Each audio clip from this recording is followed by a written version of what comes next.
আমরা আজকের ক্লাস শুরু করতে যাচ্ছি। আজকের ক্লাস হচ্ছে থার্মোডাইনামিক্সের 12 নম্বর ক্লাস। আজকের ক্লাসে আমরা অটো সাইকেল শুরু করব। অটো সাইকেল শুরু করার আগে অটো সাইকেলের যে পুরাতন জিনিসগুলো যেগুলো আমরা পড়াইছি ওই জিনিসগুলো আবার একটু রিভিশন দিই, তারপর আমরা অঙ্ক শুরু করব। প্রথমে আমরা অটো সাইকেলের পিবি এবং টিএস ডায়াগ্রাম অঙ্কন করি, তারপর আমরা বাকি কাজে যাই। অটো সাইকেলের পিবি টিএস ডায়াগ্রামটা দেখতে এরকমের। পিবি টিএস ডায়াগ্রাম লাগবেই অঙ্ক করার জন্য, পিবি এবং টিএস ডায়াগ্রাম লাগবে আমাদের।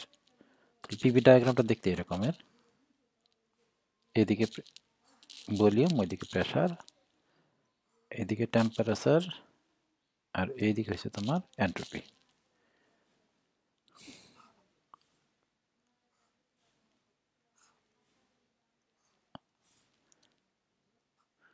এদিকে হচ্ছে এস বা এন্ট্রপি, আর এদিকে হচ্ছে টি, এদিকে ভলিউম, আর এইদিকে হচ্ছে তোমার প্রেসার, তাই তো? আচ্ছা, অটো সাইকেলের পিবি ডায়াগ্রামটা হবে দেখতে এরকমের। প্রথমে দুইটা সোজা রেখা টানবো আমরা। এই যে একটা সোজা রেখা টানতেছি, দেখো এরকম একটা সোজা রেখা হচ্ছে এইরকম। আরেকটা সোজা রেখা কোথায় আঁকবা, নিচে না এই মাঝামাঝি থেকে? অনেকেই ভুল করে, কিন্তু এইটা আসলে এই যে এখান থেকে শুরু করবো, এই যে বরাবর থেকে আরেকটা সোজা রেখা দিবা। ওকে, তারপরে কি করবা, এই মাথা আর এই মাথা বাঁকা করে যোগ করে দিবা। তাহলে এই মাথার সাথে এই মাথা আমরা বাঁকা করে যোগ করে দিতেছি। আবার নিচের মাথার সাথে এই নিচের মাথা বাঁকা করে যোগ করে দাও। এটা হচ্ছে তোমার পিভি ডায়াগ্রাম, আমি মোটামুটি আঁকলাম আর কি। আর পিভি ডায়াগ্রামের নাম্বারিংটা হবে তোমার এখান থেকে, নাম্বারিংটা হবে তোমার এখান থেকে। এটা হবে 1, এটা 2, এটা 3 এবং এটা 4। এর চিহ্নগুলো এইভাবে আর কি, এর চিহ্নগুলো হয়েছে এইভাবে।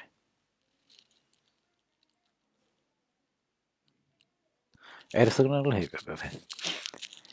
আচ্ছা, এখন টিএস ডায়াগ্রামটা হবে ওই এটার মতোই। এই যে দুইটা সোজা রেখা টানবো আমরা, এটা কিন্তু মুখস্থ করে ফেলতে হবে। টিএস ডায়াগ্রাম কীভাবে হবে, পিবি ডায়াগ্রাম কীভাবে হবে।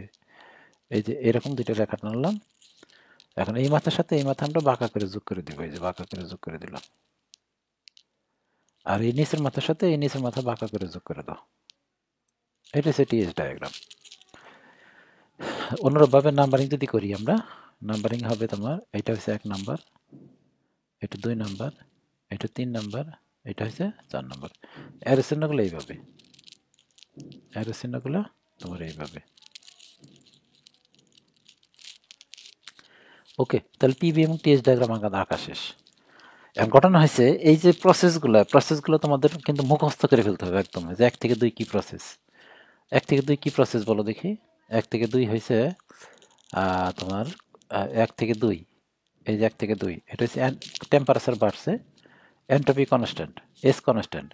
এন্ট্রপি কনস্ট্যান্ট থাকলে এটা অ্যাডিবেটিক প্রসেস। তাহলে 1 থেকে 2 হয়েছে অ্যাডিবেটিক প্রসেস। আমি লিখি দেখো, 1 থেকে 2, 1 থেকে 2 হয়েছে অ্যাডিয়াবেটিক,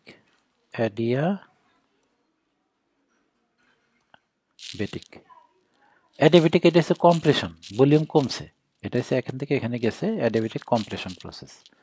এটা হচ্ছে অ্যাডিয়াবেটিক কম্প্রেশন প্রসেস, ঠিক আছে? আচ্ছা, 2 থেকে 3 দেখো তো কি, 2 থেকে 3 হয়েছে, 2 থেকে 3 হয়েছে প্রেসার বাড়ছে, এখান থেকে 2 থেকে 3 গেছে প্রেসার বাড়ছে, তাহলে ভলিউম কনস্ট্যান্ট আছে, তাহলে constant volume process, constant volume process. আচ্ছা, 3 থেকে 4 দেখো, এই যে 3 থেকে 4, এই 3 থেকে 4-এ কি বলো দেখি। 3 থেকে 4-এ তো এক্সপানশন হচ্ছে, তাই না? কিন্তু কি প্রসেস এটা? 3 থেকে 4 সোজা রাখা হয়েছে, এখানে টেম্পারেচার কমছে, 3 থেকে 4-এ আসতেছে টেম্পারেচার কমছে, তার মানে entropy constant. Entropy constant adiabatic process, adiabatic অথবা আরেকটা নাম আছে কিন্তু isentropic, adiabatic.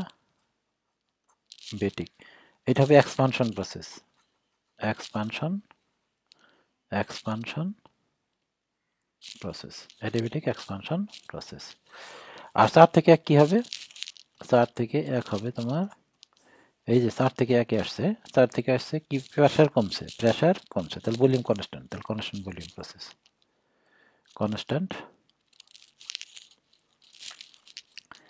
Volume process. Okay, এই প্রসেসগুলো তোমার মুখস্থ রাখতে হবে, প্রসেসগুলো তোমার মুখস্থ রাখতে হবে। আচ্ছা, এখন আমাদের যে এইটা আঁকছি এটা হচ্ছে অটো সাইকেলের, তাই না? আমরা গত ক্লাসে করছিলাম কার্নোট সাইকেলের। কার্নোট সাইকেল অনুসারে কিন্তু বাস্তবে কোনো মানে নাই, বাস্তবে প্রয়োগ নাই কার্নোট সাইকেলের, শুধু থিওরিটিক্যালি। কার্নোট সাইকেলের বাস্তবে কোনো প্রয়োগ নাই, এটা থিওরিটিক্যালি। কিন্তু অটো সাইকেলের দ্বারা অটো ইঞ্জিন তৈরি করা হয়েছে। আমাদের এই যে পেট্রোল ইঞ্জিন যেটা চলে, ছোটো ছোটো টেম্পো যেগুলো পেট্রোল ইঞ্জিনে চলে, প্রাইভেট কার, এগুলো কিন্তু কি অটো সাইকেলের উপরে কাজ করে। হ্যাঁ, অটো সাইকেলের উপর কীভাবে কাজ করে এটা আমি একটা পিস্টন এবং সিলিন্ডার রেখে নিয়ে আসি, তারপর তোমার বোঝাই দিচ্ছি।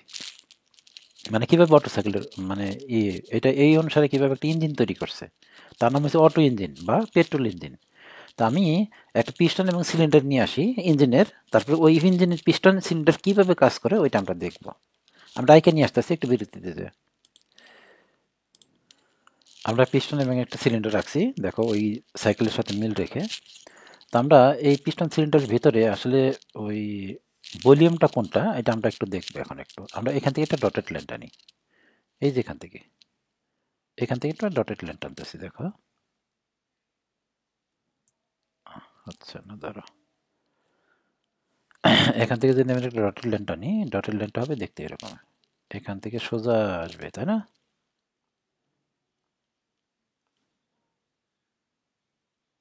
আচ্ছা, আর এখান থেকে যে একটা ডটেড লাইন টানি, এই যে এখানে এই যে সোজা আসবে, দেখো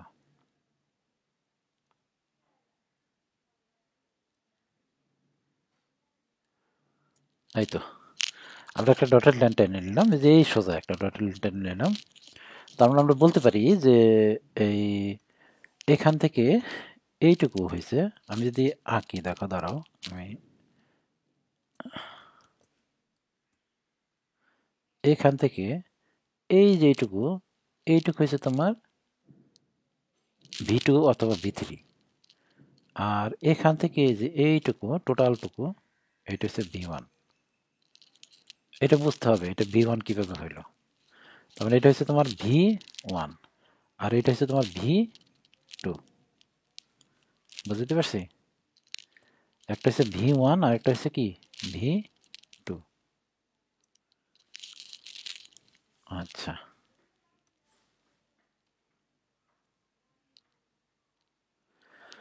তার মানে এখান থেকে আমি যদি ভলিউম চিন্তা করতে বলি, ভলিউম কোনটা, এই যে V1টা হয়েছে এই এখান থেকে শুরু করে এই পর্যন্ত, এই যে এখান থেকে শুরু করে এই পর্যন্ত, আর V2 মানে হচ্ছে এখান থেকে শুরু করে এই পর্যন্ত।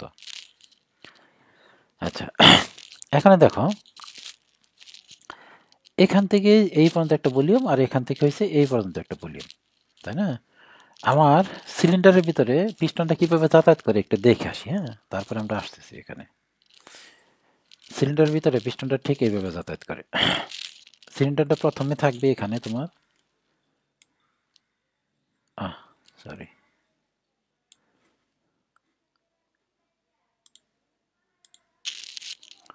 আমাদের সিলিন্ডারটা প্রথমে থাকবে এই পজিশনে, এই পজিশনে থাকবে সিলিন্ডারটা। এই পজিশন থেকে সে এদিকে যাবে, মানে একে থেকে সে দুইয়ের দিকে রওনা দিছে, দেখো একে থেকে সে দুইয়ের দিকে রওনা দিছে। তার মানে সিলিন্ডারের ভিতরে যে বাতাসটা ছিল, বাতাসটা কিন্তু চাপ করতেছে, কমপ্রেসড হইতেছে, তাই না? এটার নাম হচ্ছে কম্প্রেশন, এটার নাম কি কম্প্রেশন। তার মানে সিলিন্ডারটা বর্তমানে এখানে ছিল, এখান থেকে এদিকে আসছে, দেখো এদিকে আস্তে আস্তে বাতাস সিলিন্ডারের ভিতরে বাতাসটা কমপ্রেসড হইতেছে, ঠিক আছে? এখন এখন আমাদের সিলিন্ডারটা পিস্টনের পজিশন আছে কতটুকু, দুইয়ে আছে, দুইয়ে এসে পিস্টনটা থেমে থাকবে, দুইয়ে এসে পিস্টনটা থেমে থাকবে, ভলিউম বাড়বেও না কমবেও না, ভলিউম বাড়বেও না কমবেও না। তো 2 থেকে আবার 3-এ যাবে, এটা হচ্ছে কনস্ট্যান্ট প্রেসারে। এটা কোন প্রসেস এটা? না না, প্রেসার বাড়বে 2 থেকে 3-এ। কি বাড়বে শুধু দেখো তো ডায়াগ্রামের উপরে, দেখো 2 থেকে 3 কি বাড়বে, এই যে এখানে দেখো, এই যে 2 থেকে 3-এ যে বাড়তেছে, 1 থেকে 2 আসছে বর্তমানে সিলিন্ডারটা এখানে, পিস্টনটা এখানে আছে, তার মানে 1 থেকে এই যে এই রেখা হচ্ছে 1 এর রেখা, আর এখান থেকে এই সবুজ রেখাটা হচ্ছে 2 এর রেখা। তাহলে 1 থেকে 2 আসছে, কমপ্রেসড হয়েছে, তাই না? এখন 2 থেকে 3 এ যাবে, কিন্তু কোনো বাড়বে না, ভলিউম কমবে না, বাড়বে না, কিন্তু প্রেসার বাড়বে।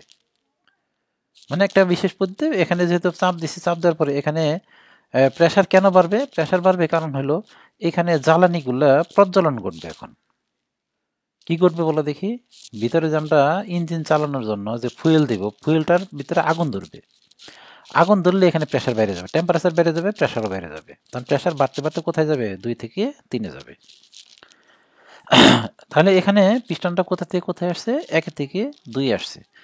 2 আসার পরে এখানে আগুন ধরে যাবে, এখানে আগুন ধরে যাবে। আগুন ধরলে শুধু তার প্রেসার বাড়বে। তাহলে 3 থেকে 2 থেকে যে 3 এ গেছে, শুধু প্রেসার বাড়ছে, তাই না? তার মানে এই 2 থেকে 3 এর ভিতরে আগুন ধরবে, মানে ফুয়েলটা জ্বলবে বা হিট তৈরি করবে। এখানে কি তৈরি করবে? হিট তৈরি করবে। মানে 2 থেকে 3 এর ভিতরে হিট তৈরি হবে। 1 থেকে 2 এর ভিতরে কোনো হিট হবে না। কেন বলো তো দেখি? 1 থেকে 2 এর ভিতরে কোনো হিট হবে না, কারণ 1 থেকে 2 এটা হচ্ছে অ্যাডিবেটিক প্রসেস। 1 থেকে 2 অ্যাডিবেটিক প্রসেস। অ্যাডিবেটিক প্রসেসে কোনো হিট হয় না, হিট তৈরি হয় না, হিট বের হয় না, হিটও ঢুকেও না। কিন্তু 2 থেকে 3 এর ভিতরে কিন্তু হিট ঢুকবে সিলিন্ডারের ভিতরে। কিভাবে হিট ঢুকবে? এখানে যে জ্বালানি ঢুকবে, জ্বালানির মধ্যে আগুন ধরে যাবে স্পার্ক প্লাগের মাধ্যমে। এখন কি হবে দেখো? এখন সে আবার 3 থেকে 4 এ যাবে। 3 থেকে 4 এ যাবে মানে হচ্ছে পিস্টনটা আবার এই পিছনের দিকে যাবে, যেরকম মানে আগুন জ্বলে আগুন একটা ধাক্কা দিবে, ধাক্কা দিয়ে আবার সে কোথায় যাবে? এখানে যাবে। ঠিক আছে? এখানে আসার পরে এই এখন আসছে কোন পজিশনে? 4 নম্বর পজিশনে আসছে। 4 নম্বর পজিশনে আসার ফলে এইটা ভলিউম আর বাড়বে না, কিন্তু প্রেসার কমতে থাকবে। 4 নাম্বার থেকে যখন এখানে 1 এ আসবে, তখন তার ভলিউম আর কমবে না বা বাড়বে না, কিন্তু তার কি হবে? প্রেসার কমতে থাকবে। দেখো এই 4 থেকে 1 আসছে, প্রেসার কমছে না? প্রেসার কেন কমবে? কারণ এখানে যে পুরা গ্যাসটা আছে, এই পুরা গ্যাসটা ওই এক্সস্ট একটা ভালভ আছে, ওখান থেকে বেরিয়ে যাবে। যখন এখান থেকে সবকিছু বেরিয়ে যাবে, তখন তার প্রেসার আস্তে আস্তে কি কমতে থাকবে। তার মানে 1 থেকে যখন 2 এ গেছে, 1 থেকে যখন 2 এ গেছে, তখন সে শুধু প্রেসার বাড়ছে। কিন্তু 2 থেকে যখন 3 এ যাবে, তখন এখান থেকে এই প্রসেসগুলোর মধ্যে একটা হিট ঢুকবে, একটা হিট ঢুকবে। আবার 3 থেকে কেন 4 এ যাবে সে? কারণ এখানে যে হিটটা তৈরি হয়েছিল, হিটটা কি করবে? পিস্টনটাকে ধাক্কা দিবে, ধাক্কা দিয়ে 3 থেকে 4 এ নিয়ে যাবে। 4 নম্বর পজিশনে এসে পিস্টনটা কি থাকবে? এইভাবেই থাকবে। কিন্তু 4 থেকে যখন 1 এ যাবে, তখন প্রেসার কমবে। প্রেসার কেন কমবে? কারণ এখানে এই যে হিটটা তৈরি হয়েছিল, এই হিটটার কিছু অংশ এটাকে ধাক্কা দিছে, পিস্টনকে ধাক্কা দিছে, আর কিছু অংশ এদিক দিয়ে বের হয়ে যাবে। কিছু অংশ কি হবে? ওই এক্সস্ট গ্যাস যেটা হিসেবে বের হয়ে যাবে। তার মানে 4 থেকে 1 এর মধ্যে প্রেসার কমবে, প্রেসার কমবে, এবং কিছু তাপ এখান থেকে বের হয়ে যাবে, কিছু তাপ এখান থেকে বের হয়ে যাবে। আমি প্রসেসটা আবার একটু দেখি, যে প্রসেসটা ঠিক এরকম ভাবে কাজ করবে। পিস্টনটা বর্তমানে এখানে আছে, এখান থেকে কোথায় যাবে? কমপ্রেসড হয়ে এখানে আসবে, এখানে এসে থামবে। থামার পরে এখানে আগুন ধরবে, আগুন ধরলে প্রেসার বাড়বে, প্রেসার বাড়লে সে 2 থেকে প্রসেসটা 3 এ যাবে। 3 এ যখন যাবে, তখন ওই আগুনটা কি করে? একটা ধাক্কা দিবে, পিস্টনটাকে একটা ধাক্কা দিবে, ধাক্কা দিয়ে পিস্টনটাকে কোথায় নিয়ে আসবে? এখানে নিয়ে আসবে। এখানে নিয়ে আসার পরে প্রেসার কমতে থাকবে, 4 থেকে 1 এ আসবে। এখানে নিয়ে আসার পরে এই 4 থেকে আবার 1 এ আসবে। 1 এ আসলে প্রেসার কমবে। প্রেসার কেন কমবে? কারণ যেখানে এখানে যে হিটটা তৈরি হয়েছিল, হিটটা কিছু অংশ এই পিস্টনটাকে ধাক্কা দিছে, আর কিছু অংশ এই দিক থেকে বের হয়ে যাবে। যদি কোনো সিস্টেম থেকে হিট বের হয়ে যায়, তাহলে প্রেসার কমবে, আর যদি হিট ঢুকে তাহলে প্রেসার বাড়বে। বুঝতে পারছি? তার মানে এখানে একটা জিনিস স্পষ্ট হয়ে গেল, যে আমাদের এই প্রসেসটা দিয়ে হিট ঢুকবে, এই যে এখান থেকে হিট ঢুকবে। আমি দেখতেছি, দেখো লেখা দেখতেছি, এখান দিয়ে তোমার হিট ঢুকবে, আর এখান থেকে তোমার হিট বের হয়ে যাবে। বুঝতে পারছো? এই প্রসেস দিয়ে তোমার হিট ঢুকবে, আবার এখান থেকে কি হবে? হিট বের হয়ে যাবে। ঠিক আছে?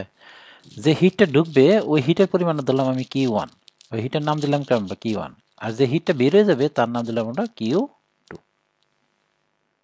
যে হিটটা ঢুকবে তার নাম দিছি Q1, আর যে হিটটা বের হয়ে যাবে তার নাম হচ্ছে কি? Q2। তার মানে এখানে একটা জিনিস মুখস্থ করতে পারো তোমরা, যে যে কোনো সাইকেলে বা যে কোনো সাইকেলে সোজা রেখা দিয়ে তাপ ঢুকবে, সোজা রেখা দিয়ে বের হয়ে যাবে। এই যে বাঁকা রেখা 3 থেকে 4, এখান থেকে কোনো হিট ঢুকবেও না, বেরোবেও না। এই যে একটা বাঁকা রেখা, এখান থেকে হিট ঢুকবেও না, এই প্রসেসে হিট ঢুকবেও না, বেরোবে না, কারণ এই প্রসেসটা অ্যাডিবেটিক, এইটাও অ্যাডিবেটিক, উপরেরটাও অ্যাডিবেটিক, নিচেরটাও অ্যাডিবেটিক। তাহলে হিট ঢুকবে কোন দিক দিয়ে? 2 থেকে 3-এর ভিতর দিয়ে। আচ্ছা, হিট যে ঢুকবে কোন প্রসেসে ঢুকবে? কনস্ট্যান্ট ভলিউম প্রসেসে। আবার হিট যে বেরোবে এটা কোন প্রসেসে বেরোবে? কনস্ট্যান্ট ভলিউম প্রসেসে। তার মানে 2 থেকে 3 হয়েছে কনস্ট্যান্ট ভলিউম, 4 থেকে 1 হয়েছে কনস্ট্যান্ট ভলিউম। কনস্ট্যান্ট ভলিউমে হিট ঢুকবে, কনস্ট্যান্ট ভলিউমে হিট বেরোবে। হিট বেশি ঢুকবে, কম বেরোবে, কিন্তু ঢুকবে বেশি, কম বেরোবে। কেন? যে হিটটা তৈরি করছে, যে হিটটা ঢুকছিল, ওই হিটটা কিন্তু কিছু অংশ কাজে পরিণত হয়েছে, আর বাকি অংশটুকু বেরিয়ে যাবে দিক দিয়ে।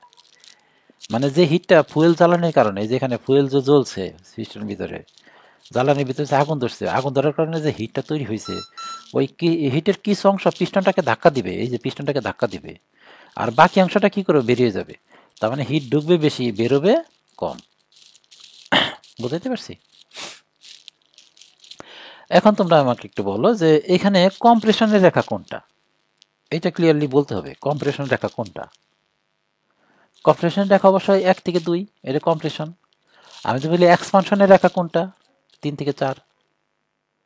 আমি আর একটু স্পেসিফিক ভাবে বলি, আমি যদি বলি অ্যাডিবেটিক কম্প্রেশন রেখা কোনটা? 1 থেকে 2। আমি যদি বলি অ্যাডিবেটিক এক্সপানশন রেখা কোনটা? 3 থেকে 4। ঠিক আছে? আচ্ছা, অ্যাডিবেটিকের কিন্তু আরেকটা নাম আছে, আইসেন্ট্রপিক। এখন যদি তোমাকে প্রশ্ন করি যে আইসেন্ট্রপিক এক্সপানশনের রেখা কোনটা? অ্যাডিবেটিক না, আইসেন্ট্রপিক এক্সপানশন, এই যেটা 3 থেকে 4, আইসেন্ট্রপিক এক্সপানশন, ভলিউম বাড়ছে। আমি যদি বলি আইসেন্ট্রপিক কম্প্রেশনের রেখা কোনটা? 1 থেকে 2, ভলিউম কমছে। ঠিক আছে?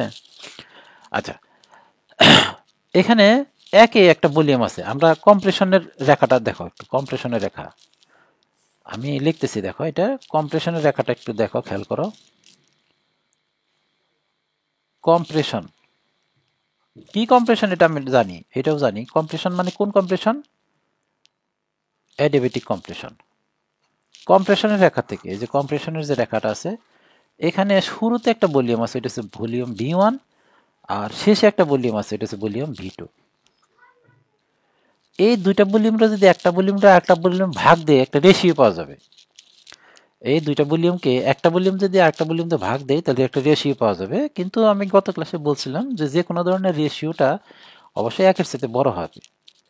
তাহলে রেশিও বানাইতে গেলে আমি যদি রেশিও বানাই, এটারে রেশিও আর ইজিক্যাল টু হবে বড় ভাগ ছোট দিতে হবে, বড় ভলিউম ভাগ ছোট ভলিউম দিতে হবে। আমি যদি বলি রেশিও বানাও, রেশিও বানাইতে গেলে এটা হবে বড় ভাগ ছোট। বড় কোনটা বলো দেখি? V1। আর ছোট কোনটা? V2। এই যে রেশিও, এই রেশিওটার নাম হচ্ছে কম্প্রেশন রেশিও। কেন কম্প্রেশন রেশিও? কারণ কম্প্রেশনের রেখা থেকে এটা বের করছি, কম্প্রেশনের রেখা থেকে একটা কম্প্রেশন রেশিও বের করছি। বুঝতে পারছি? আচ্ছা, এখন আমাদের এই যে পিস্টনের মুভিংটা আবার একটু দেখি, আমরা আবার একটু দেখি। দেখো, পিস্টনটা এখান থেকে মুভ করা শুরু করবে, এই যে এখান থেকে মুভ করা শুরু করবে, তাই না? এখান থেকে মুভ করা শুরু করবে, এখানে এসে থামবে, আবার এখান থেকে এখানে আসবে, তাই না? এই যে দৈর্ঘ্যটা, মানে পিস্টনের ভিতরে, সিলিন্ডারের ভিতরে যে দৈর্ঘ্য বরাবর পিস্টনটা যাতায়াত করে, এই দেখো যে দৈর্ঘ্য বরাবর যাতায়াত করে, যে দৈর্ঘ্যটা যাতায়াত করে তাকে বলা হয় স্ট্রোক দৈর্ঘ্য। এই পিস্টনটা কিন্তু ভিতরে যায় না, ভিতরে কিন্তু যায় না, এখানে কিন্তু যাবে না। এটা কন্ট্রোল সীমানা কতটুকু? এখান থেকে শুরু করে এই যে পর্যন্ত, এই যে দৈর্ঘ্য পিস্টনের সিলিন্ডারের ভিতরে যে দৈর্ঘ্য সে যাতায়াত করলো, এই দৈর্ঘ্যকে বলা হয় কি? স্ট্রোক দৈর্ঘ্য, তাই না? স্ট্রোক দৈর্ঘ্যের প্রকাশ করা হয় এল দ্বারা, স্ট্রোক লেংথ বলা হয় এটারে, এটা বলা হয় এল দ্বারা। এই যে আমি একটু এখানে লিখি, হ্যাঁ, এল, এটা হচ্ছে কি? এল মানে এখান থেকে একটু দৈর্ঘ্য হয়েছে এল। আচ্ছা, এই সিলিন্ডারটা কিন্তু তোমার একটা গোলাকার, মানে ব্যাস আছে, ওই সিলিন্ডারের ব্যাস হয়েছে তোমার ডি। তাহলে এল এবং ডি, এল হয়েছে দৈর্ঘ্য আর ব্যাস হয়েছে ডি। এখন আমি এই ব্যাসটা যদি এরিয়াতে পরিণত করি, এই যে আমি পিস্টন সিলিন্ডারটার একটু বাইরে এঁকে দেখাই পিস্টন সিলিন্ডার আসলে দেখতে কিরকম। এই যে এই অংশটুকু আমি শুধু এই অংশটুকু আঁকবো, এটা না, এই অংশটুকু আঁকি তাহলে এরকম হবে। দেখো আমি একটু খাড়া করে আঁকি। এই যে অংশটা এইটা হচ্ছে তোমার সেই ব্যাস দিয়ে যেটা বের করবা, যেটা এইটা হচ্ছে তোমার লেন্থ। এইটা হচ্ছে তোমার লেন্থ, এটা হচ্ছে লেন্থ। আর এইটা হচ্ছে তোমার, এই যে এইটা হচ্ছে তোমার এরিয়া, এই যে এরিয়াটা, এটা হচ্ছে এরিয়া। ঠিক আছে, আমি কিন্তু পুরোটুকু নিতেছি না, সিলিন্ডারের পুরোটুকু নিতেছি না, সিলিন্ডার এই সবুজ দাগ থেকে এই সবুজ দাগ পর্যন্ত মানে এল পর্যন্ত নিতেছি। এখন যদি আমি বলি এটার ভলিউম কত বা আয়তন কত, আয়তন ইজিক্যাল হবে এ ইন্টু এল, আয়তন ইজিক্যাল হবে এ ইন্টু এল, এবং ওইটারে আমরা বলবো ভি এস বলবো, স্ট্রোক আয়তন, স্ট্রোক ভলিউম। আমি যদি এখান থেকে টোটাল দৈর্ঘ্য নিতাম, এখান থেকে শুরু করে এখানে নিতাম, তাহলে বলতাম টোটাল ভলিউম। এই যে এখান থেকে শুরু করে এইটুকু যদি লেন্থ নিতাম তাহলে টোটাল লেন্থ নিলে টোটাল ভলিউম হতো, কিন্তু আমি টোটাল লেন্থ নেই, আমি নিছি কোনটুকু, এখান থেকে এইটুকু লেন্থ নিয়েছি। তাহলে এইটুকু লেন্থ দিয়ে যে আয়তন হবে তাকে বলা হয় stroke volume. Stroke volume is equal two A into L. Stroke volume মানে কি এ ইন্টু এল। ওকে, আচ্ছা এর মান কত, এর মান হবে পাই ডি স্কয়ার ভাগ 4, পাই ডি স্কয়ার ভাগ 4 ইন্টু এল। পারবা এরকম ভাবে ভলিউম বাই করতে? আমি কোন ভলিউমের কথা বলতেছি একটু মনে করে দেখো, ভলিউম হয়েছে এইটার কথা বলতেছি আমি, দেখো আমি দেখাচ্ছি এখানে, আমি যে ভলিউমের কথা বলতেছি এটা হয়েছে এইটা, এই যেটা ভিএস এইটার কথা বলছি। এই যে এখান থেকে এটুকুর ভলিউম এটা ভিএস, তাই না? আমি একটু পিস্টন মুভমেন্টটা আবার একটু দেখাই। হ্যাঁ, আমি পিস্টনের মুভমেন্টটা আবার একটু তোমাদের দেখাচ্ছি।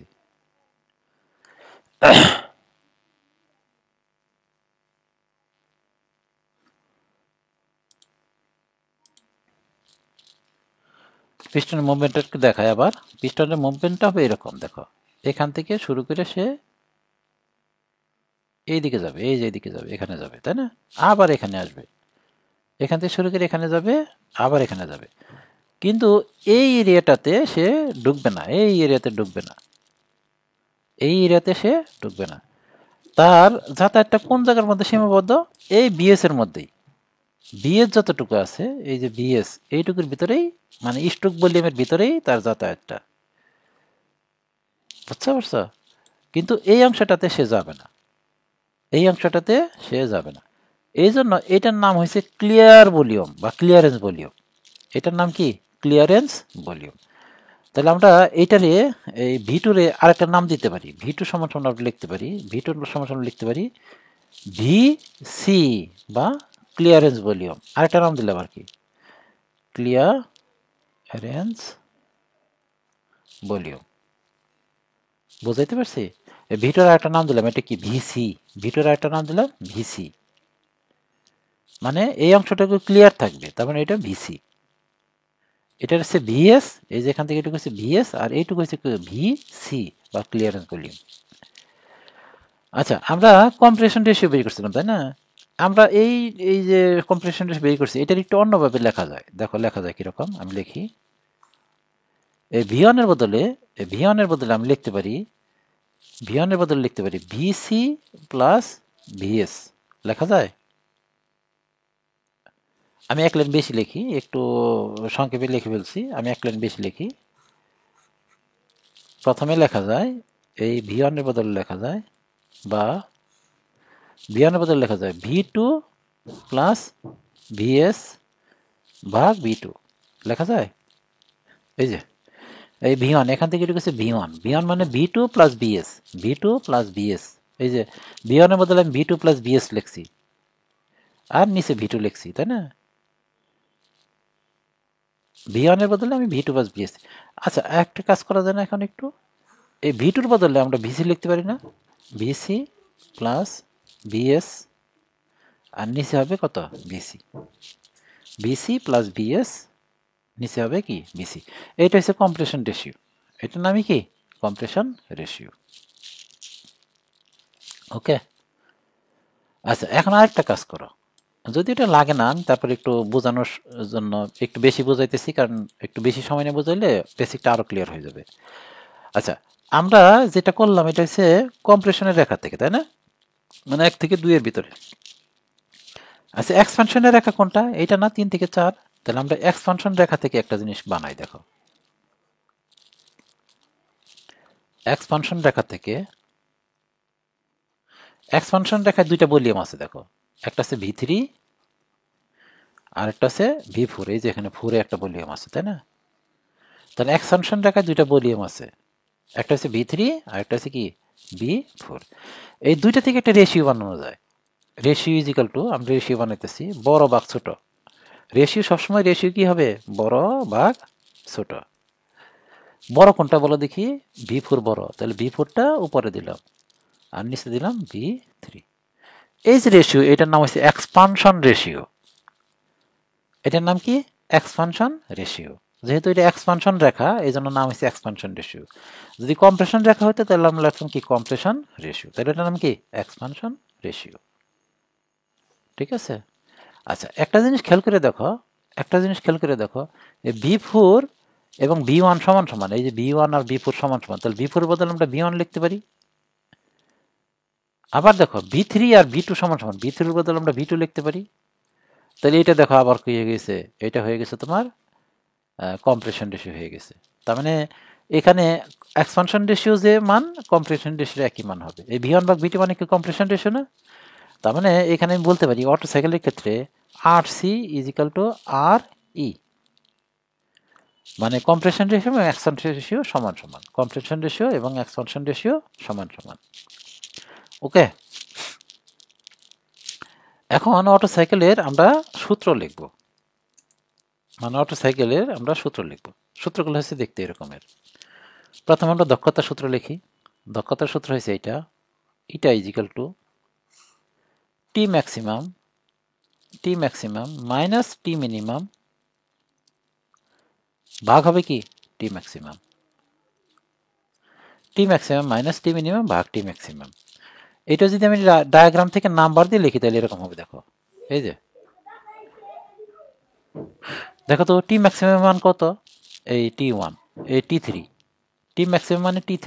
টেম্পারেচার বেশি কোথায়? এই 3 নম্বর বিন্দুতে। তাহলে আমি লিখলাম T3। ডায়াগ্রাম অনুসারে যদি লিখি, ডায়াগ্রাম যা আঁকছি অনুসারে দেখি, T3 মাইনাস টি মিনিমাম কত? এই যে T1। আর নিচে কি হবে? টি ম্যাক্সিমাম মানে T3। মানে দুইটার একটা লিখলে হয়। তুমি তুমি যদি ডায়াগ্রাম আঁকো অঙ্কের সময়, তাহলে ডায়াগ্রাম দেখে এটা সূত্র লিখবা, T3 মাইনাস T1 ভাগ T3। বুঝতে পারছো? ডায়াগ্রাম তো আঁকতেই হবে অঙ্কের ভিতরে। তো ডায়াগ্রাম আঁকার ফলে সূত্রটা হবে টি ম্যাক্সিমাম মাইনাস টি মিনিমাম বা টি ম্যাক্সিমাম লিখতে পারো, অথবা T3 মাইনাস T1 ভাগ T3। এটা হলো দক্ষতার একটা সূত্র। আরেকটা সূত্র আছে, দক্ষতা is equal two Q1 minus Q2 ভাগ Q1। এই যে Q1 মাইনাস Q2 ভাগ Q1, এই যে Q1 পাইছো? 2 থেকে 3 এর ভিতরে Q1 ঢুকবে, 4 থেকে 1 এর ভিতরে Q2 বেরোবে। Q1 মাইনাস Q2 বা Q1। এটার আবার লেখা যায় Q1 মাইনাস Q2 আমরা W লিখতে পারি না? W ভাগ কত? Q1। Q1 মাইনাস Q2 আমরা কি লিখতে পারি? W লিখতে পারি। কিরকম ভাবে দেখো আমি দেখাচ্ছি। এই যে আমরা ইঞ্জিনের যে সিমেট্রিক ডায়াগ্রাম আঁকছিলাম, দেখতে এরকম ছিল।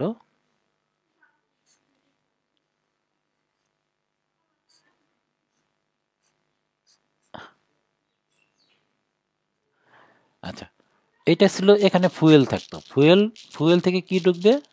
এখানে তাপ ঢুকবে Q1, আর এখান থেকে একটা W বেরোবে। এটা হচ্ছে auto engine. Auto auto engine, এটার নাম কি? Auto engine. তাহলে এখান থেকে ফুয়েল ঢুকবে, এখান থেকে ফুয়েল থেকে তাপ ঢুকবে, ঠিক আছে? আবার এখান থেকে কি হবে? তাপটা বেরোবে, এই যে এটা Q2। আর এখান থেকে আমরা কি পাবো? W পাবো। এটা কিন্তু সিঙ্ক, বাইরের বাতাস এটা, ঠিক আছে? আচ্ছা, তো অটো সাইকেলের আমরা এই সূত্রগুলো কিন্তু আগে আমরা কার্নোট সাইকেলে শিখছি, তাই না? এটা সব সাইকেলেই কাজে লাগবে, ঠিক আছে? কিন্তু অটো সাইকেলের একটা বিশেষ সূত্র আছে, ওই সূত্রটা হচ্ছে এরকম, দেখো। এটা ইজ ইকাল টু, এটা মুখস্থ করবো, 1 মাইনাস 1 ভাগ RC। RC মানে compression ratio, RC power gamma minus 1। এই সূত্রটা তোমার নতুন আসলো এখানে, আগের সূত্রগুলো তো আমরা কার্নোট সাইকেলেই করছি, আর এই সূত্রটা আসলো নতুন। ঠিক আছে। আচ্ছা, একটা জিনিস জিজ্ঞেস করি, দেখো যদি অঙ্ক নাই, আমি যদি Q1 বের করতে বলি তোমাদের, এই Q1 বের করতে বলতেছি, তাহলে Q1 এর সূত্র হবে এরকম, দেখো Q1 মানে heat, heat is equal to হবে M CV, M CV T3 minus T2 হবে। বুঝছো এটা কেমনে হইলো? Q1 is equal to M CV T3 minus T2 হবে। কেন সিবি হলো কেন? কারণ 2 থেকে 3 হয়েছে কনস্ট্যান্ট ভলিউম প্রসেস। এই যে Q1 is equal to M CV T3 minus, না সিপি হবে, দেখো তো সিবি হবে M CV T3 minus T2। আর Q2 ইজ ইকুয়াল টু কত হবে বলো দেখি? Q2 ইজ ইকুয়াল টু যদি বের করতে বলি, তাহলে এটা হবে এম, এইটাও সিবি হবে, এই যে 4 থেকে 1, এটা constant volume process, M CV, আর টেম্পারেচার হবে কত? T1 minus T4, T4 minus T1, 4 বেশি, এই দেখো 4 বেশি, তাহলে হবে T4 minus T1, T4 minus T1। তা আমার মনে হয় না আর কোনো ঝামেলা হওয়ার কথা, আমরা ডাইরেক্ট এখন অঙ্কে চলে যেতে পারি। ঠিক আছে, তা থিওরি এই পর্যন্ত শেষ, আমরা এখন অঙ্কে যাব, 3টা অঙ্ক করবো, তাহলে ক্লাস শেষ হয়ে যাবে। আমাদের প্রথম অঙ্কটা হয়েছে এটা, অঙ্কটা একটু পড়ো। আচ্ছা, অঙ্কের সাথে আমি এই ডায়াগ্রামটা এঁকে রাখছি, কারণ এই ডায়াগ্রাম আমাদের অঙ্ক করতে গেলে লাগতে পারে। তো প্রতি অঙ্কে আমি এটা ডায়াগ্রামটা আঁকা আছে, ডায়াগ্রাম অঙ্কে দেওয়া থাকবে না, তুমি রাইকে নিবে আর কি। আচ্ছা, অঙ্কটা পড়ো। একটি অটো সাইকেলের উপর ভিত্তি করে একটি ইঞ্জিন, অটো সাইকেলের উপর ভিত্তি করে একটি ইঞ্জিনের তাপীয় দক্ষতা কত হবে যদি সিলিন্ডারের ভর 50 মিলিমিটার, স্ট্রোক দৈর্ঘ্য 75 মিলিমিটার এবং ক্লিয়ারেন্স ভলিউম 21.3 সেন্টিমিটার কিউব হয়। 21.3 সেন্টিমিটার কিউব হয়। আচ্ছা, তাহলে আমাদের এখানে কি কি দেওয়া আছে আমি লিখি। আমাদের দেওয়া আছে তোমার ডি দেওয়া আছে, ডাটা গিভেনে, ডাটা গিভেনে দেওয়া আছে ডি, ডি দেওয়া আছে তোমার 50 মিলিমিটার। 50 মিলিমিটারকে আমি মিলিমিটারে রাখবো না, যেহেতু আমাদের আয়তন একটা দেওয়া আছে সেন্টিমিটারে, তাই না? এটার আমরা কি করব, 50 মিলিমিটারে আমরা সেন্টিমিটার করে নেব। সেন্টিমিটার করে নিলে কত দিয়ে ভাগ দিতে হবে? মিলিমিটার আছে, 10 দিয়ে ভাগ দিতে হবে। তাহলে 50 millimetre, D is equal two 50 millimetre সমান সমান হচ্ছে 5 সেন্টিমিটার। ওকে। আচ্ছা, ডি দিয়ে আমরা আসলে এরিয়া বাই করে ফেলবো, এরিয়াটা আমরা একেবারে সূত্রের মধ্যে বসাই দিই।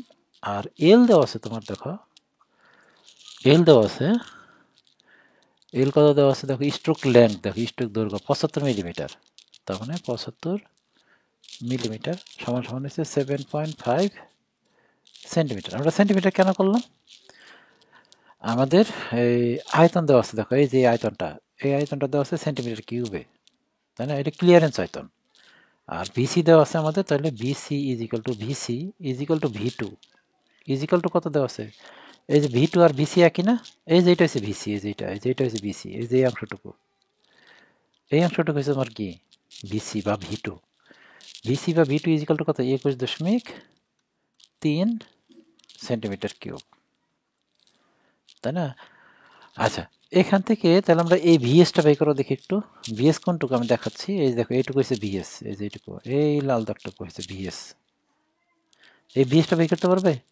ভিএসটা হয়েছে এরিয়া ইন্টু এল, তার মানে ভিএস ইজ ইকুয়াল টু আমরা বের করতে পারি VS is equal to A into L. এর মান কত, পাই ডি স্কোয়ার বা 4 ইন্টু এল। তো বসাই দাও, পাই ইন্টু ডি এর মান কত বলো দেখি, ডি এর মান হচ্ছে 5 সেন্টিমিটার বা 4 ইন্টু এল এর মান 7.5। এখান থেকে একটা আয়তন আসবে, এই আয়তন হচ্ছে 147.26 সেন্টিমিটার কিউব, 26 সেন্টিমিটার কিউব। ওকে। আচ্ছা, আমাদের অঙ্ক করার জন্য লাগবে compression ratio RC, RC is equal to হবে V1 ভাগ V2। আচ্ছা, V1 এর বদলে আমরা লিখতে পারি V2 প্লাস VS ভাগ V2, অথবা এটা লিখতে পারি এরকম, দেখো V2 এর বদলে লিখতে পারি VC প্লাস VS ভাগ VC। এখানে মান বসাই দাও, দেখি কত আসে। ভিসির মান কত আসে, ভিসি মান দেওয়া আছে দেখো, VC is equal to V two is equal 21.3, 21.3 plus VS এর মানে বের করলাম একটু আগে 147 এটা আসলে সোজা অঙ্ক তো, মানে করানোর দরকার ছিল না, তারপরে করাই দিলাম যেহেতু প্রথম বেসিকটা দিছি একটু 26। আর ভি2 কত, এই যে ভিসি, ভিসি ইজিক্যাল টু 21.3, 21.3 এখান থেকে তাহলে একটা আরসি চলে আসবে। আরসির মান আসবে তোমার 7.91, 7.91। এখন আমরা কি করব, তোমার কি বের করব, দক্ষতা বের করব। দক্ষতা ইজিক্যাল টু হবে, দক্ষতা ইজিক্যাল টু হবে 1 মাইনাস 1 ভাগ RC to the power gamma minus 1।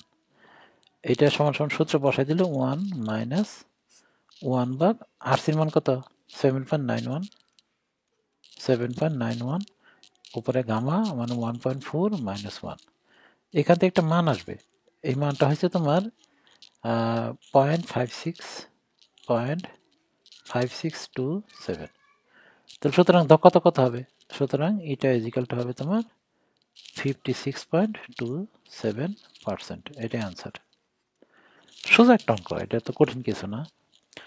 আমরা দ্বিতীয় অঙ্কে চলে যাই। দ্বিতীয় অঙ্ক হচ্ছে আমার এইটা। আচ্ছা, অঙ্কটা একটু পড়ো। একটি অটোসাইকেলে বাতাসকে একবার চাপ এবং 290 কেলভিন তাপমাত্রা থেকে স্থির এন্ট্রপিতে সংকোচন করে 15 বার চাপে দেওয়া হল, 15 চাপে নেওয়া হলো হবে, এটা দেওয়া হলো না, এটা হবে নেওয়া হলো, এটা হচ্ছে নেওয়া হলো। আবার পরে দেখি একটু, একটি অটোসাইকেলে বাতাসকে একবার চাপ এবং 290 কেলভিন তাপমাত্রা থেকে স্থির এন্ট্রপিতে, স্থির এন্ট্রপি মানে কোন প্রক্রিয়া, অ্যাডিবেটিক প্রক্রিয়া, স্থির এন্ট্রপিকে সংকোচন করে 15 বার চাপে নেওয়া হলো। আসলে এখানে কোন কোন পয়েন্টের ডাটা বলছে, 1 থেকে 2 এর কথা বলছে। দেখো সংকোচন করছে, সংকোচন কোনটা, এই ডায়াগ্রামে সংকোচন তো একটাই রেখা আছে, এটা 1 থেকে 2, তাহলে এটার কথাই বলছে, তাই না? তাহলে আমি ডাটা গিভেন যদি লিখি, যদি, তাহলে এইটা আসলে একটু বড় অঙ্কের ক্ষেত্রে আমিও ভয় লাগে যে অঙ্কটা কোথা থেকে শুরু করব, কি করব। তখন আমি করি কি, ডিটেলস করা শুরু করি, মানে বড় অঙ্কের যেহেতু মানে একটু প্যাচ দেখলেই আমি ডিটেলস করা শুরু করি। তাহলে এই অঙ্কটার ক্ষেত্রে আমি একটু ডিটেলস করি, মানে আমি অঙ্ক পড়া একটু মানে বুঝতে পারি না আসলে কোন সূত্র দিয়ে করবো। যখন এখানে তুমি পড়ে দেখো, তোমারও একটু হেভি লাগবে। একটা অটো সাইকেলে বাতাসকে একবার 290 ক্যালভিন, এটা কোথাকার টেম্পারেচার, কোথাকার চাপ বুঝতেছি না, তাপমাত্রাটাকে স্থির এন্ট্রপিতে সংকোচন করে 15 বার চাপে নেওয়া হলো। এরপর স্থির আয়তন রেখে তাপ প্রয়োগে 40 বার চাপে নেওয়া হলো, মানে পুরো হিবিজিবি লেগে যায়। এয়ার স্ট্যান্ডার্ড দক্ষতা কর্ম, দক্ষতা কত দেওয়া আছে, সিবি ইজিক্যাল টু এত, আর ইজিক্যাল টু এত। আচ্ছা, তাহলে আমি এক কাজ করি, এটাকে আমি ওই যে ওই অনুসারে আমরা কার্নোট সাইকেলে যেভাবে করছি, স্টেট অনুসারে আমরা ডাটাগুলো লিখবো, ঘর বানিয়ে ফেলবো আর কি। দেখো আমি লিখতেছি, এটা গেলে স্টেট 1, স্টেট 1 থেকে কোথায় যাবে, স্টেট 2-তে যাবে, স্টেট 2 থেকে যাবে স্টেট 3-তে, স্টেট 3 থেকে যাবে কোথায়, স্টেট 4-এ। তাহলে অঙ্কটা দেখবো সহজ হয়ে যাবে। মানে এটা হচ্ছে 1, এটা হচ্ছে 1, 1 থেকে কোথায় যাবে, 2-এ যাবে, এই যে 2-এ যাবে, 2 থেকে যাবে তোমার 3-এ, আর 3 থেকে যাবে কোথায়, 4-এ। এই যেখানে যা যা সমিতি বসে, 1 থেকে 2, 2 থেকে 3, 3 থেকে 4, 4 থেকে 1-এ। তার মানে এখান থেকে প্রথমে সে এইদিকে যাবে, তারপর এখান থেকে এইদিকে যাবে, তারপর এখান থেকে এইদিকে যাবে। তুমি কিন্তু এরকম করবা না, কারণ পরীক্ষার হলে কিন্তু এরকম ডায়াগ্রাম আঁকার সময় নাই। অভ্যাস হয়ে গেলে দেখবো তুমি সহজেই পারতেছো। 1 থেকে 2, 2 থেকে 3, 3 থেকে 4, 4 থেকে 1। ঠিক আছে, এই যে এখান থেকে যে যাবে, এটা প্রসেসের নাম হচ্ছে PV gamma is equal to constant, মানে 1 থেকে 2-এ যে যাবে, এই যে 1 থেকে 2-এ গেছে না, এটা হচ্ছে অ্যাডিবেটিক প্রসেস। অ্যাডিবেটিক প্রসেসের সংকেত হচ্ছে PV gamma is equal to constant. এটা কিন্তু কম্প্রেশন, এটা হচ্ছে কমপ্লিশন। আবার 2 থেকে যে 3 এ যাবে, 2 থেকে 3 এ যাবে, এটা হচ্ছে volume constant V is equal to C. আবার 3 থেকে যে 4 এ যাবে, এটাও কিন্তু PV gamma constant, PV gamma is equal to constant, মানে অ্যাডিবেটিক এক্সপানশন। আবার 4 থেকে যখন 1 এ যাবে তখন আবার volume constant, volume is equal to constant. এখন ডাটাগুলো একটু বসানোর চেষ্টা করে দেখো পারো নাকি। একটি অটো সাইকেলে বাতাসকে একবার চাপ 290 কেলভিন তাপমাত্রা থেকে স্থির এন্ট্রপিতে সংকোচন করছে। মানে যা ছিল এটার স্থির এন্ট্রপিতে, স্থির এন্ট্রপি মানে হচ্ছে কনস্ট্যান্ট এন্ট্রপি, কনস্ট্যান্ট এন্ট্রপি মানে অ্যাডিবেটিক। অ্যাডিবেটিক তো দুইটা, এখানে একটা অ্যাডিবেটিক, এখানে একটা অ্যাডিবেটিক। কোনটার কথা বলছে? সংকোচনের কথা বলছে, তার মানে 1 থেকে 2 এর কথা বলছে। তার মানে 1 এর ডাটা দেওয়া আছে, 1 থেকে কোথায় যাবে? 2 এ যাবে।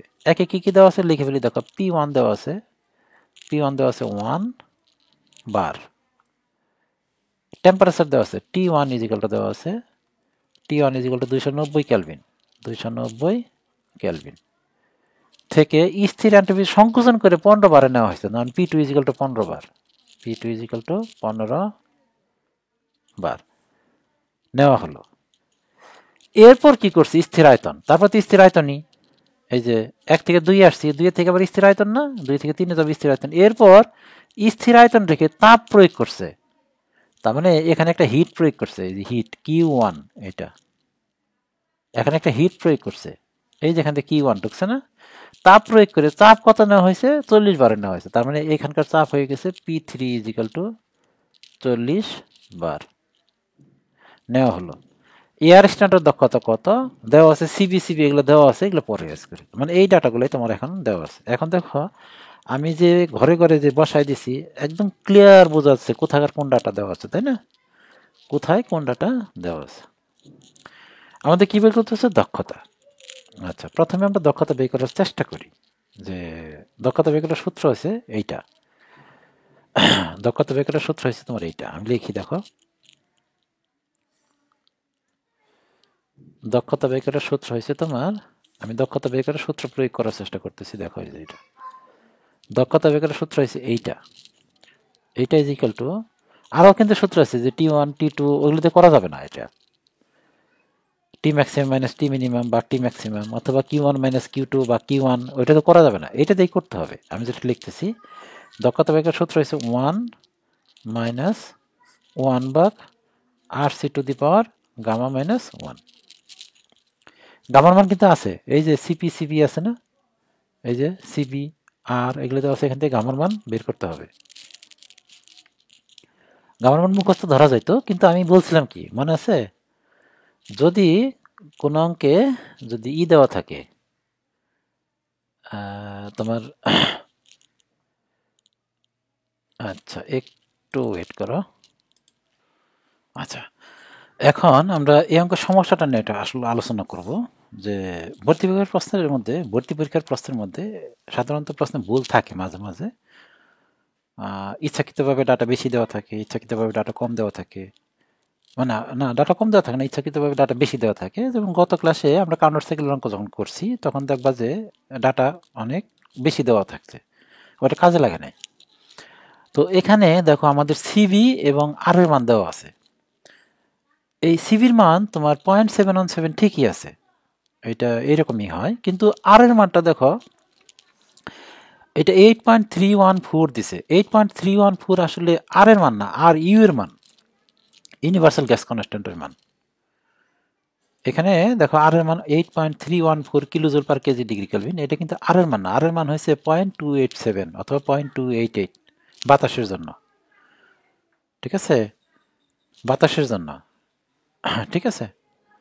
এখানে যেহেতু বাতাসের কথা বলছে, বাতাসের আর কিন্তু এটা না, এই দেখো বাতাসকে করা হয়েছে, তাহলে বাতাসের আর কিন্তু এটা না, এটা ইউনিভার্সাল গ্যাস কনস্ট্যান্ট।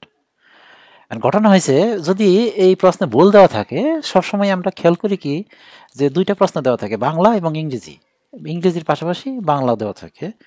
বাংলাতে যদি ভুল দেওয়া থাকে, তাহলে আমরা ইংরেজিতে দেখি ইংরেজিতে কি দেওয়া আছে, মানে ডুয়েটে ভর্তি পরীক্ষার মধ্যে যে প্রশ্নটা থাকবে বাংলার পাশাপাশি ইংরেজিতেও থাকে। বাংলা প্রশ্নে যদি কোনো ডাটা মিসিং মনে হয়, তাহলে আমরা সাজেশন করি ছাত্রদের যে তোমরা ইংরেজির প্রশ্নটা একটু দেখো, ওখানে কি ডাটা দেওয়া আছে। এই প্রশ্নটাতে বাংলা অংশেও 8.314 দেওয়া আছে, ইংরেজি অংশে 8.314 দেওয়া আছে, তার মানে এটা অস্বাভাবিক একটা ডাটা। এখন স্যাররা কি কারণে এই ডাটাটা ভুল ডাটা দিচ্ছে আমার মাথায় আসে না, যার কারণে এই ডাটাটা বাদ দিয়ে আমরা বইয়ের মধ্যে অঙ্ক করা আছে, দেখো ওই যে আমাদের যে বই আছে দেখবো এই ডাটাটা বাদ দিয়ে, কারণ এই ডাটা ধরলে এটা তো অস্বাভাবিক একটা ডাটা, হয়তো স্যাররা বলে দিছে, কিন্তু এই ডাটাটা এরকম না দিয়ে এরকম থাকার কথা ছিল, 0.287 থাকার কথা ছিল। কিন্তু যদি এরকম হয় স্যাররা ইচ্ছাকৃতভাবে ভুল দিছে ছাত্রদের টেস্ট করার জন্য, ছাত্র এটা কি কি করে, তাহলে আমাদের কিন্তু বইয়ে যে অঙ্কটা করা আছে ওই অঙ্কটা কিন্তু হয় নাই। আমাদের পৃষ্ঠা নাম্বার 487 4 নম্বর অঙ্কটা, এটা কিন্তু হয় নাই আমাদের, আমাদের অঙ্কটা নতুন করে করতে হবে। তাহলে আমরা অঙ্কটা নতুন করে করব, ঠিক আছে। তো অঙ্ক করার জন্য যে সূত্রটা লাগবে, সূত্রটা হয়েছে ইটা ইজিক্যাল টু 1 - 1 ভাগ RC to the power gamma minus 1। তাহলে আমাদের কি কি লাগবে, RC লাগবে আর গামা লাগবে। গামার মান আমরা ধরতে পারবো না, কেন ধরতে পারবো না, কারণ গামার মান কেন ধরতে পারবো না বলো, গামার মান ধরা যাবে না কারণ হইলো আমাদের এই অঙ্কে সিবি এবং আর এর মান দেওয়া আছে, বুঝতে পারছি, আমাদের অঙ্কে সিবি এবং আর এর মান দেওয়া আছে। কোন অঙ্কে যদি সিবি এবং আর এর মান দেওয়া থাকে, ঠিক আছে, সিবি এবং আর এর মান দেওয়া থাকে, মানে আমাদের ডাটা হয়েছে কয়টা, সিপি সিবি গামা এবং আর, তাই না, সিপি সিবি আর আর গামা। আমি আগের ক্লাসগুলোতে এটা বলে আসছি যে চারটার মধ্যে যে দুইটা জিনিসের মান দেওয়া থাকে বাকি দুটো বের করা যাবে, চারটা জিনিসের মধ্যে দুইটা জিনিস দেওয়া থাকে বাকি দুইটা বের করা যাবে।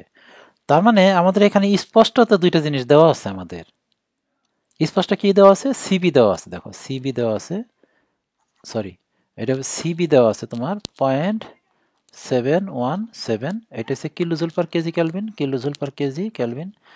আর আর এর মান দেওয়া আছে, যদি ভুল দেওয়া আছে এটা কিন্তু স্যাররা টেস্ট করতে দিতে পারে, 8.314 কিলোজুল পার কেজি কেলভিন।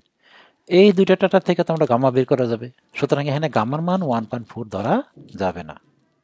আমরা এই সূত্র দিয়ে অঙ্ক করবো, এই সূত্রের মধ্যে গামা লাগবে আর আরসি লাগবে, গামা বের করবো আগে, আরসি পরে বের করতেছি, তাই না।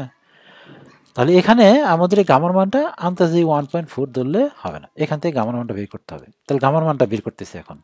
গামার মান বের করার নিয়ম হচ্ছে এই যে সিপি বা CV is equal to gamma, সুতরাং আমরা লিখতে পারি কি, CP is equal to CV gamma, লেখা যায় না, আচ্ছা আবার লেখা যায় CP minus CV is equal to R, আচ্ছা বা লেখা যায় সিপির বদলে সিবি গামা লিখলাম, CV gamma minus CV is equal to কত আর। আচ্ছা বা এখান থেকে যদি আমি সিবি কমন নেই, সিবি কমন নেই, যে সিবি কমন নিলাম, সিবি কমন নিলে এটা হচ্ছে gamma minus 1 into R, CV common নিলে গামা মাইনাস 1, তাহলে এখানে সুতরাং gamma minus 1 is equal to কত হবে, gamma minus 1 is equal to হবে তোমার আর ভাগ সিবি। তাহলে আমরা এই আর ভাগ সিবি করার পর গামা মাইনাস 1 চলে আসবে, দেখো আর এর মান কত,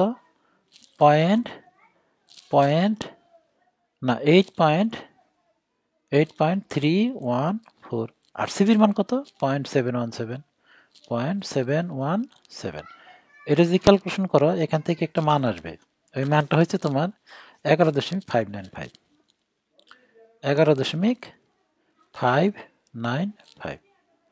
আচ্ছা সুতরাং গামা বের করা যাবে না, সুতরাং এখান থেকে গামা বের করা যাবে, কিন্তু আমরা গামা বের করবো কেন, আমাদের তো গামা মাইনাস 1 লাগবেই, এই যে দেখো গামা মাইনাস 1 লাগবে না, আমাদের অঙ্কে কিন্তু গামা লাগবে না, কি লাগবে গামা মাইনাস 1, তাহলে ইচ্ছা করলে তুমি গামা বের করতে পারো অথবা এটা দিয়ে করতে, গামা মাইনাস 1 দিয়ে করতে পারো, তাহলে আমাদের গামা মাইনাস 1 হয়ে গেল 11.595, বুঝছো। তাহলে আমি এটা লিখে রাখি, এটা একটু অন্য কালিতে লিখে রাখি, gamma minus 1 is equal to, আমি বের করছি এটা, gamma minus 1 is equal to 11.595। এখন আমাদের টার্গেট হচ্ছে 8 বের করা, তাই না, এখন আমাদের টার্গেট হচ্ছে 8 বের করা, এগুলো ডিলিট করে দিই,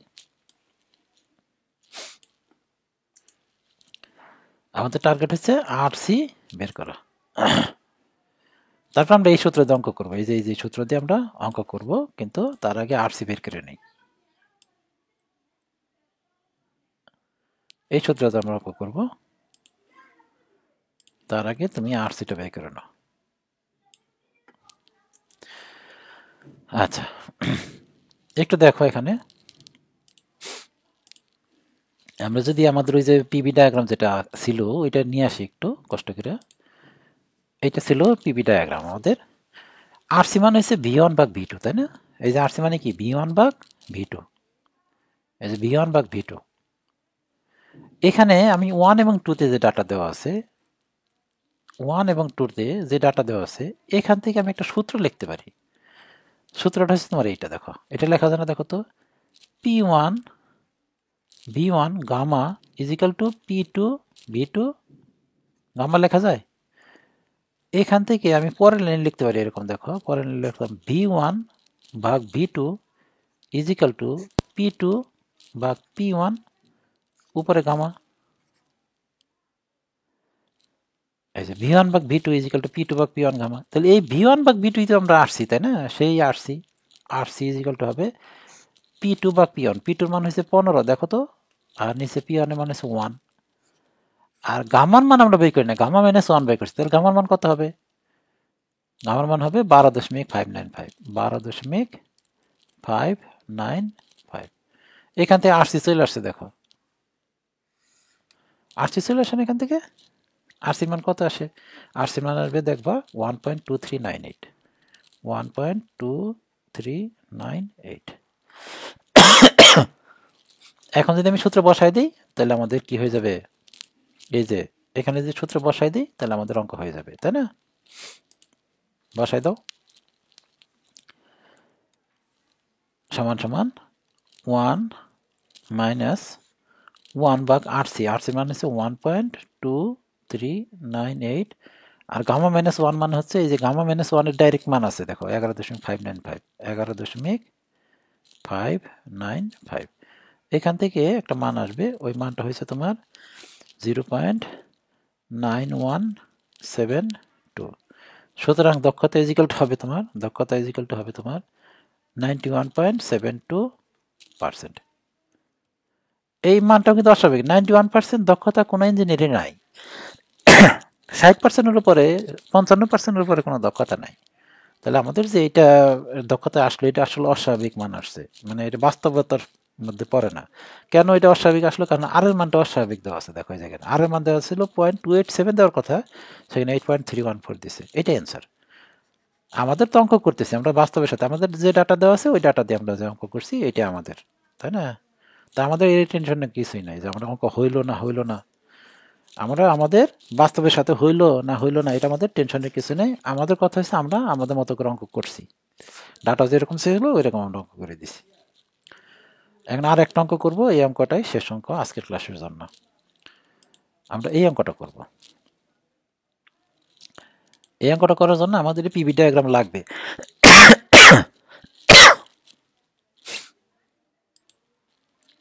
অঙ্কটা একটু দ্রুত পড়ো। একটি অটো সাইকেলের আইসেন্ট্রপিক কম্প্রেশন শুরু এবং শেষের তাপমাত্রা 516 ডিগ্রি কেলভিন এবং 596। কোনটার কথা বলছে? আইসেন্ট্রপিক মানে অ্যাডিবেটিক। আইসেন্ট্রপিক শুরু হয়েছে কোথায়? কম্প্রেশন, এই যেখানে শুরু হয়েছে, আর শেষ হয়েছে কোথায়? 2-এ। তো শুরুর একটা টেম্পারেচার দেওয়া আছে, শেষের একটা টেম্পারেচার দেওয়া আছে। তাহলে ইজিলি ব্যাপার। তাহলে T1 দেওয়া আছে তোমার, ডাটা কিভাবে লিখছি, T1 ইজিক্যাল টু তোমার 316 কেলভিন, আর T2 ইজিক্যাল টু দেওয়া আছে তোমার 596 কেলভিন। আচ্ছা, আর গামার মানও দেওয়া আছে, গামার মান দেওয়া আছে 1.4। এখন বলছে ইয়ার স্ট্যান্ডার্ড দক্ষতা এবং সংকোচন অনুপাত কত? আরসি কত বের করতে বলছে। RC is equal to 1। এই 1 থেকে 2-এ আরসি কম্প্রেশন রেশিও বের করতে বলছে। কম্প্রেশন রেশিও মানে হচ্ছে V1 ভাগ V2, এইটা বের করতে বলছে। আরসি V1 ভাগ V2 বের করতে বলছে না? তাহলে 1 থেকে 2 এর জন্য এই সূত্রটা লিখলে অঙ্ক হয়ে যাবে, সোজা সূত্র। এই যে V1 ভাগ V2 বের করবো আমরা, V1 ভাগ V2 বের করবো। তাহলে আমরা লিখবো, সূত্র লিখবো এরকম, T2 ভাগ T1 ইজিক্যাল টু V1 ভাগ V2 উপরে গামা মাইনাস 1। T2 ভাগ T1 লিখলাম কেন? T1 ভাগ T2 না লেখা, কারণ এখানে T2 ভাগ T1 লিখছি, এর জন্য এখানে V1 ভাগ V2 লিখতে পারছি। কিন্তু যদি আমি T1 ভাগ T2 লিখতাম তাহলে এখানে হয়তো V2 ভাগ V1, কিন্তু V2 ভাগ V1 তো আমার দরকার না, আমার হচ্ছে V1 ভাগ V2। তাহলে সূত্রটা আমি ওইভাবে সাজাই লিখছি। এখানে দেখো মান বসায় দাও, এই T1 ভাগ T2 ভাগ T1 এর মান হচ্ছে, T2 এর মান হচ্ছে 596, আর T1 এর মান হচ্ছে 316 ইজিক্যাল টু এইটা হচ্ছে তোমার সেই আরসি কম্প্রেশন রেশিও ভি1 ভাগ ভি2 উপরে 1.4 মাইনাস 1 এখান থেকে দেখা, সুতরাং আরসির একটা মান চলে আসবে, আরসির মান চলে আসবে, আরসির মান আসবে তোমার 4.88 4.88। এখন দক্ষতা কিভাবে বের করবা? দক্ষতা বের করতে বলছে দক্ষতা ইজ ইকুয়াল টু 1 মাইনাস 1 ভাগ RC to the power gamma minus 1। এখন মান বসাই দাও, মান বসাই দিলে একটা আসবে, এটা আসবে 0.4695। সুতরাং দক্ষতা ইজ ইকুয়াল টু আমরা লিখবো দক্ষতা ইজ ইকুয়াল টু 46.95, এটি আনসার, এত পার্সেন্ট, এটি আনসার। আজকের ক্লাস একটু বড় হয়ে গেল হয়তো, ঠিক আছে। আমরা আগামী ক্লাসে অটো সাইকেলের আরও 3টা অঙ্ক করব, একটু বড় বড় অঙ্ক 3টা অঙ্ক করব, তাহলে আমাদের অঙ্ক এই চ্যাপ্টার অটো সাইকেল শেষ হয়ে যাবে। তাহলে আজকের ক্লাস আমরা এখানে শেষ দিচ্ছি। খোদা হাফেজ।